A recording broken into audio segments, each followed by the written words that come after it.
Hey, what's up guys? Today I'm going to be doing a review on the winning SB-9000 double end ball. Let's check it out.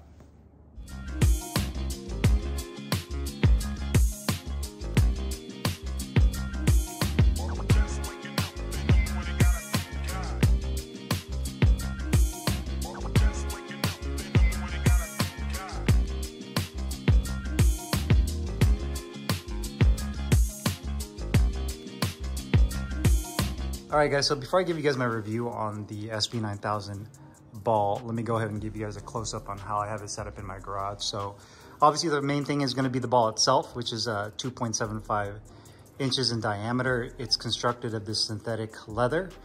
It has a winning label on here, made in Japan.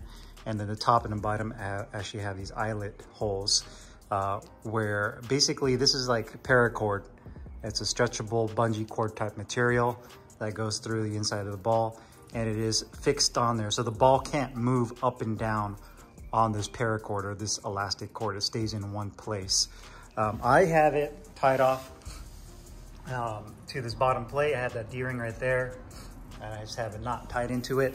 And you can adjust the height and the tension just by how much of the paracord you end up tightening down. And then I also have it mounted up top to the eyelet hook I have screwed into the ceiling.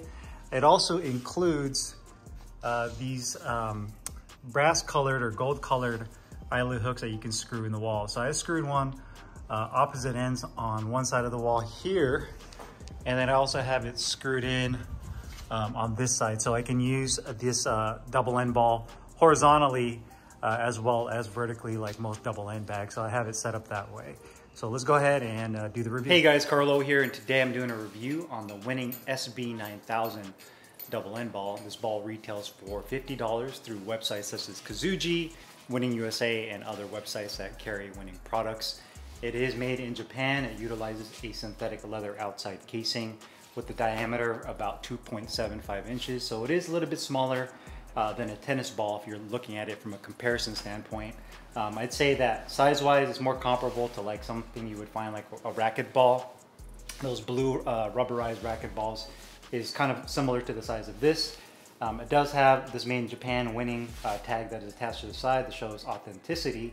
And then it has a couple of little stitches around the ball itself. You can see it kind of almost reminds me of like a little miniature basketball in the way it is stitched around. And then it has the laces on the inside. It has a medium to soft firmness to it, so it's not a super stiff ball by any means. You can squeeze on it and you can actually see that it does have some give to it. It does have a metal eye-ring right there on top and the bottom that the actual elastic paracord goes right through it, but this is actually stationary, so the ball itself can't slide up and down on this cord. It stays in one spot, which is perfect because the last thing you need is for this ball to move up and down when you're hitting it.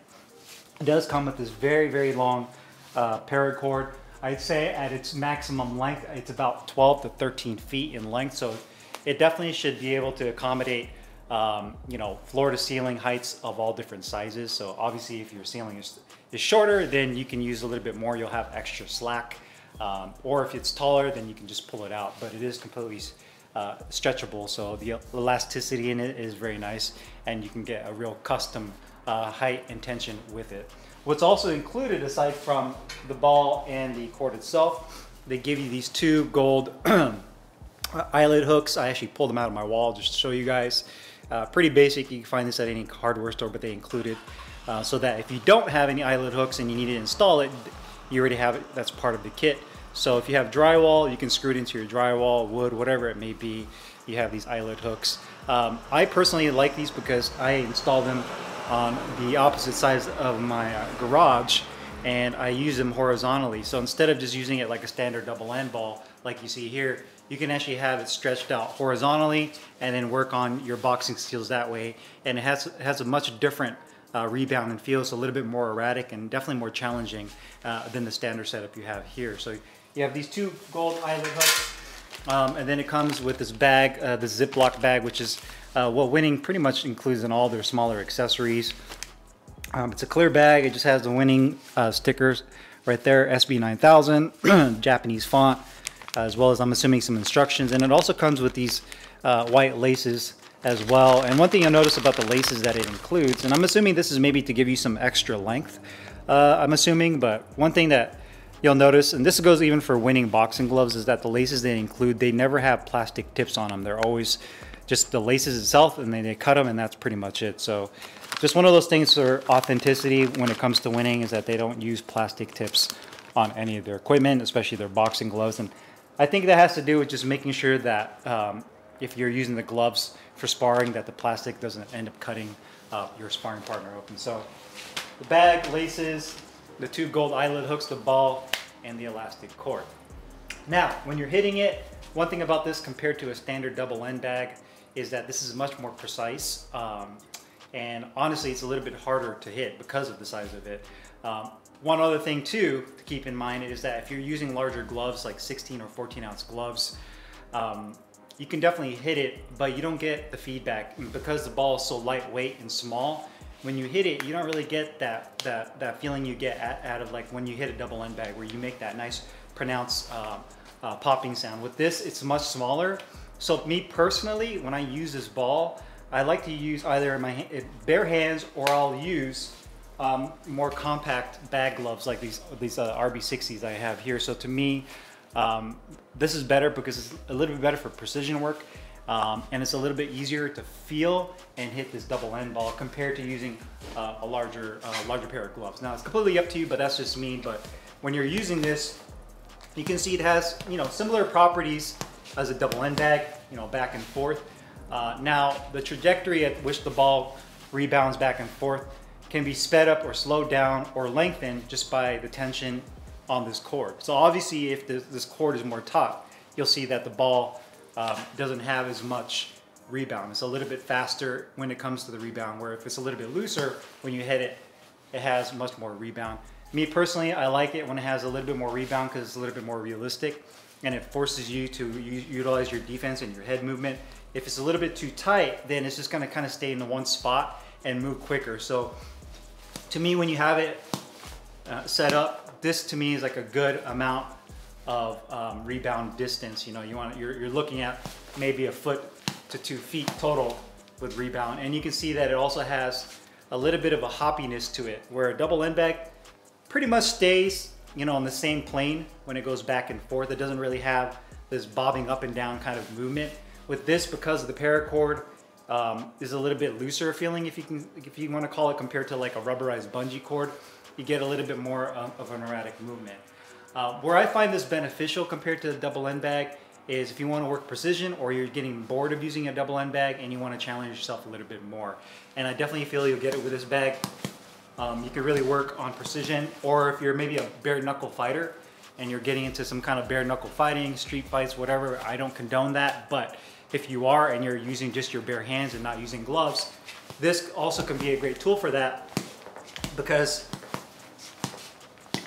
it doesn't hurt your hands when you hit it. It has a really soft surface. The synthetic leather on here is very soft and forgiving on your skin and on your bones. So, you know, compared to like a double end bag, when you're hitting that, it has a leather striking surface. Sometimes it has welted seams. Sometimes it has a logo stitched onto it that's plastic. So you can kind of cut up your knuckles. With this, you don't get that. It's nice and soft. You can hit it, and you can put a lot of rounds and work into this just bare knuckle. So that's my best recommendation for this ball. Now, the next big question is it worth it? In my opinion, no. And the reason I say that is because you're really just paying for a name in winning. And don't get me wrong, winning makes excellent products. But you really can get the same thing out of a tennis ball or a racket ball. Just drill a hole through it and then put an elastic bungee cord through it and make it yourself at home. I mean, I could venture for under $10. So, you know, $50 for this thing is definitely overpriced. I get it, because everything with winning is very expensive. So you're probably, you know, if you're buying it here in the United States, you're paying for like import fees and whatever. But even then, at $50, I mean, I can't really justify and honestly tell you guys, go, yeah, it's a great product, go get it.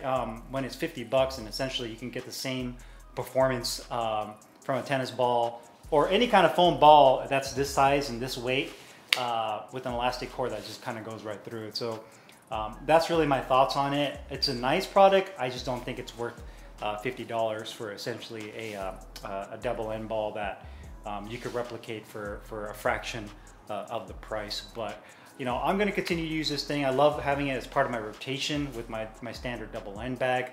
But if you guys are looking to get this, just pull out that handyman part of yourself, get yourself a tennis ball, a racquetball, something of that similar, drill a couple holes in it, and then run a cord through it, and you guys will pretty much get the same thing. So if you guys have any questions or comments, make sure you guys leave them down below in the comments box. I'll put the link in the description box where you can find this winning SB-9000 double end ball. I'll see you guys later. Take care.